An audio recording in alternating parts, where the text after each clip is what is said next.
Dahil sa pagawala ni Lailani, hihina ang kaso ni Charlene, kaya nagawa niyang makalaya sa kulungan. Habang si Divina, hindi pa rin niya tinitigilan si Raymond, nilalandi pa rin niya ito kahit makakalaya na si Charlene. Nakita naman ng kasambahay ni Raymond ang kanilang pag-uusap ni Divina at ang pagyakap nito sa kanya. Kaya nung umuwi na si Charlene sa kanyang bahay, nagsumbong kagad ang kanyang kasambahay na nakita nito sina Raymond at Divina nag-uusap dito mismo sa kanyang sariling pamamahay at mukhang may something silang dalawa dahil nakayakap pa si Divina kay Raymond. Nagagalit ng gusto si Charlene sa kanyang nalaman kaya pumunta agad siya sa opisina ni Raymond upang mahuli niya ang pagtataksil ni Raymond sa kanya. Sa kalagitnaan ng kanilang pag-uusap nila Libby at Xavier, may biglang sumulpot na isang taong nakamas at tinutukan sila nito ng baril.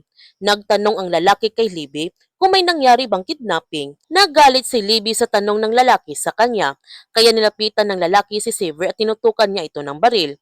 Sinabihan niya si Libby na papatayin niya si Xavier kung hindi ito sumagot sa kanyang katanungan. Dahil sa takot ni Libby na baka patayin ng lalaki si Xavier, umamin na nga siya na walang nangyaring kidnapping, isang prank lamang ang lahat. Noong nalaman ni Xavier ang totoo, nagagalit siya nito ng husto kay Libby dahil sa kanyang ginawa, nakasira siya ng buhay ng ibang tao at naka-record naman ang pag-amin ni Libby.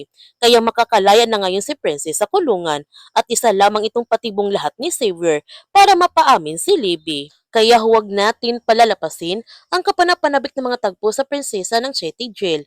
Kung bago ka pa channel ko, don't forget to like, subscribe, and click notification bell para palagi kang updated sa mga videos in-upload ko. Thank you for watching and God bless to everyone!